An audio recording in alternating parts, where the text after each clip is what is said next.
A partir da abolição da escravatura em 1988, as elites brasileiras, preocupadas com a escassez de mão de obra para a lavoura, promoveram fluxo de imigração da Europa para o Brasil. Deu-se a recolonização do campo brasileiro a partir dos movimentos migratórios dos camponeses europeus, alemães, italianos, poloneses e japoneses. Em nossa região, houve uma tentativa organizada de colonizar parte desta corrente migratória do início do século. Esta iniciativa ficou por conta do político Barquísio Lisboa, que em 1912 escreveu e fez publicar o livreto As Riquezas Naturais de Santarém, espécie de peça publicitária que tentava colocar Santarém, antigo Ituberá, Gandu e Tamari, como roteiro dos imigrantes.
Minha mãe era filha dos fundadores, né? De José Amado Costa e Emília Batista da Costa. Meu pai era comerciante. Antigamente ele tinha uma pequena fazendola, depois comerciante. Ele tinha padaria, era uma padaria naquela época que chamava padaria e pastelaria. Como não tinha supermercado, ele tinha de tudo, né? Vendia pão e arroz, feijão, fubá, coco, manteiga, maçã, tudo, né? E conserva. E eu, desde pequena, já ajudava ele. O Banco do Brasil era de meu tio, Gregório José da Costa. E logo a casa, que eu acho que é a Casa Vieira, abaixo, né? era a casa de meus avós. E ali tinha aquele largo todo e tinha um pé de tamarineiro. Os tropeiros, porque comprava aqui mesmo, minha mãe dizia que meu avô mesmo tinha tropa para comprar mantimentos, era em Ituberá. E esses que iam para mais longe, pernoitavam ali. Todo mundo que chegava era ali. A hospedagem quem dava era meu avô. Os outros viajantes, né? Agora, os tropeiros ficavam ali, dormiam ali, cozinhavam, botavam os animais para descansar. No dia seguinte, seguiam viagem. A Neca mandou aqui 38 anos. Inclusive era compadre de meu pai, Manuel Libânio da Silva. Conheci o pai dele também. Porque aquela rua que tem ali, a subida da Câmara, não é o nome de Maneca Libânio, não. É o nome do pai dele. Pai dele. Manuel Libânio da Silva. É o pai dele. É o pai dele. Ele era Manuel Libânio da Silva Filho. O Maneca era um pouco perseguidor, politicamente. Mas em si era uma pessoa de índole boa, não era vingativo, não era nada.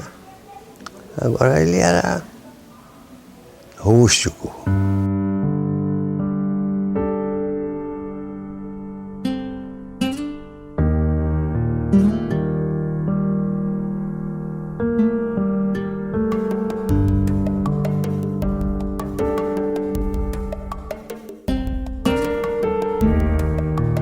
Teve meu tio Moisés, que foi uma das pessoas que ajudou a emancipar Gandu, né?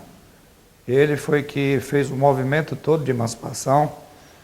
E um dos pontos que me levou a fazer esse livro, Raiz Histórica de Gandu, foi o descaso que tiveram com ele quando ele morreu em 2007, né? Que não teve aquela coisa que ele deveria ter tido como político, né? Falecido, aí não fizeram muita homenagem, e daí eu tive a ideia de fazer esse livro aí, contando a história daquelas pessoas que realmente fizeram o Gandu acontecer.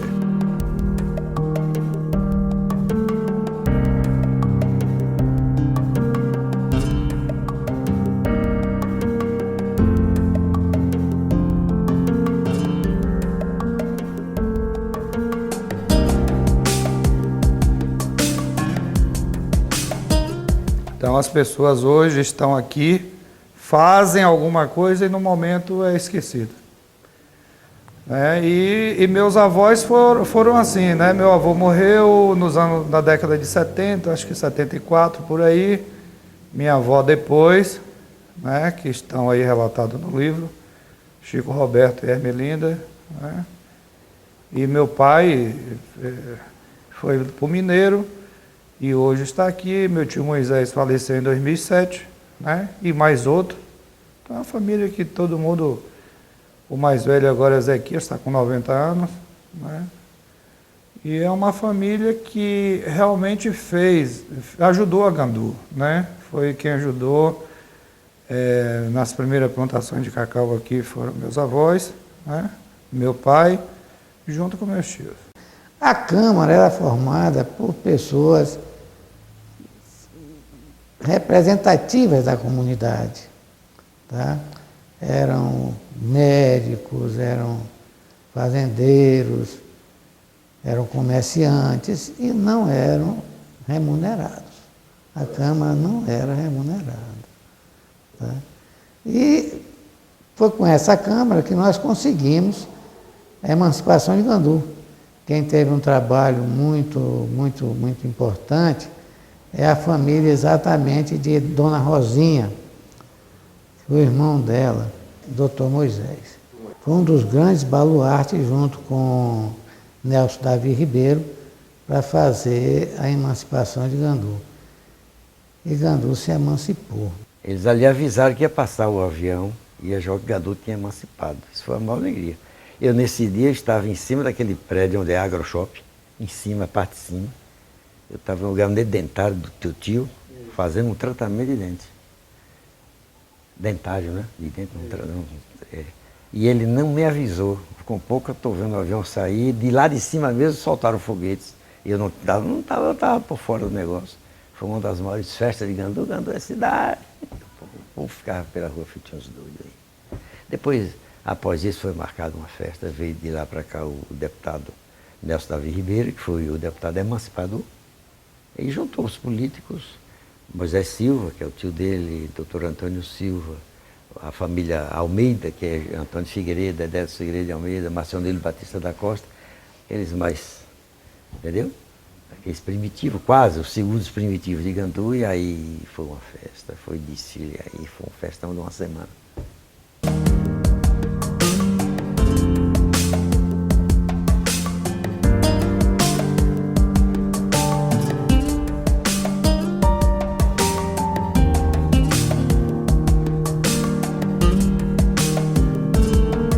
A luz vinha de Pancada Grande, que depois foi desfeito. Nós tínhamos 2 motores, que a luz se apagava 10 horas da noite. Era um alemão chamado Kunze, que tomava conta desses motores. Aí 10 horas da noite estava o primeiro sinal, o segundo, o terceiro, e acabava a luz. O Gandu era só o centro. Era aqui, a Landulfo Alves, Érico Sabino, essas coisas, esse centro de Gandu que era Getúlio Vargas, aquilo ali tudo aí, um processo político de Orlando que veio. Mas só que naquela época, você sabe, a vaidade política era diferente da de hoje. O cara tinha que trabalhar para fazer o serviço, para ganhar o mérito mesmo, para ser alguma pessoa, e tinha um prazer de servir a cidade. Não tinha aquela ambição financeira não, mas era um prazer mesmo de servir a cidade.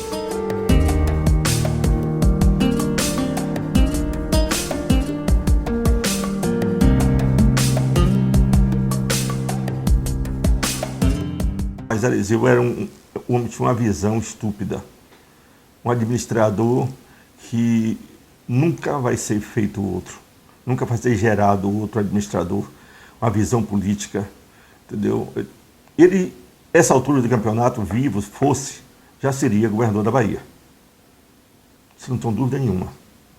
Quando ele comprou uma casa no Jardim Armação, em Salvador, foi para ser nomeado prefeito de Salvador.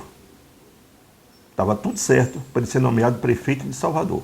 Ora, Eliseu nomeado prefeito de Salvador, meu irmão, para chegar ao governo do estado, era um tapa. Eu tenho mais saudade de Eliseu, tratava a gente bem. Quando a gente bebedava, ele dizia, olha, bota ele no carro, entrega a mulher na casa dele. Olha, não tome carona de ninguém para sua casa. Ele resolvia, não deixava nada passar. Era um homem retado. Ele foi prefeito, trabalhou muito bem, muito trabalhador, que ele é danado, muito esperto. Às 5 horas da manhã, ele estava olhando como é que estava fazendo o serviço, como era que ia fazer, como é que fazia, dando a opinião dele. É esperto, cara danado, é muito ativo. A pessoa que diz assim, muitos dizem assim, não vai haver ninguém que supere Eliseu, né? Isso não é a realidade, né? Ninguém é insubstituível. Cada qual faz coisas de maneira diferente, cada um tem seu feito, jeito de administrar, né? E ele, na realidade, ele teve o jeito dele, a maneira dele, e deixou um marco, né? Na administração pública, Eliseu deixou um marco. Nem só como prefeito, mas como deputado também, né?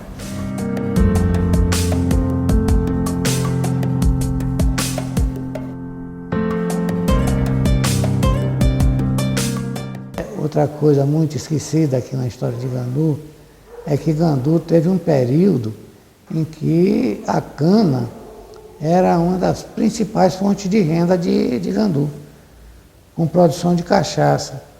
Papai tinha um que era Palestina, os libânios, tinha o tio Duval, tinha outro que era Libaninha, tinha a Roseirinha e dava recursos para você plantar o cacau.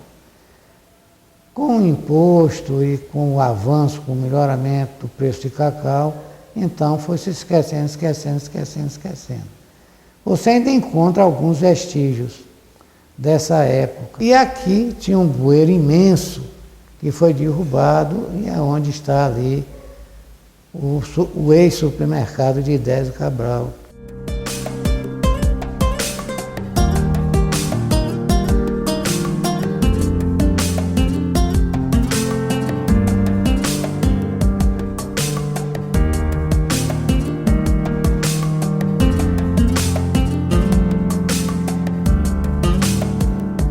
Tem que ter sua história, e não tem.